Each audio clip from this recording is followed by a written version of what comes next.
Pemirsa, penjualan obat sirup anak di sejumlah apotek dan rumah sakit di Oku Timur terus dipantau oleh pihak Dinkes Oku Timur berdasarkan tindak lanjut dari Kemenkes RI.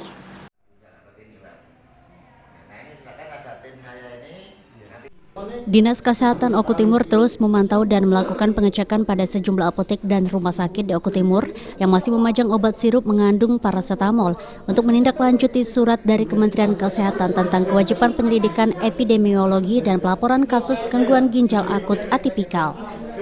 Dalam pemantauan yang dilakukan, Dinas Kesehatan Oku Timur tidak melakukan penyitaan, namun lebih memprioritaskan penyampaian himbauan untuk tidak menjual sementara obat sirup dengan kandungan parasetamol berbagai merek dagang yang diduga mengakibatkan gagal ginjal akut pada anak, hingga ada pemberitahuan resmi hasil penyelidikan epidemiologi yang dilakukan pihak Balai Pengawasan Obat dan Makanan. Intinya mau melihat adanya obat-obatan yang dilarang oleh pemerintah untuk sementara waktu, maka kita melihat di lapangan, langsung kita bawa tim, ada tim ini dari pelayanan, ada dari farmasi, ada juga dari epidemiologi. Sama bahwa di apotek juga sudah tidak ada lagi obat-obat yang kemarin-kemarin ada, itu sudah ditarik kembali oleh yang punya apotek ini karena memang itu cepat tanggap dari pihak apotek itu, sehingga obat-obat ini nanti akan membahayakan bagi masyarakat,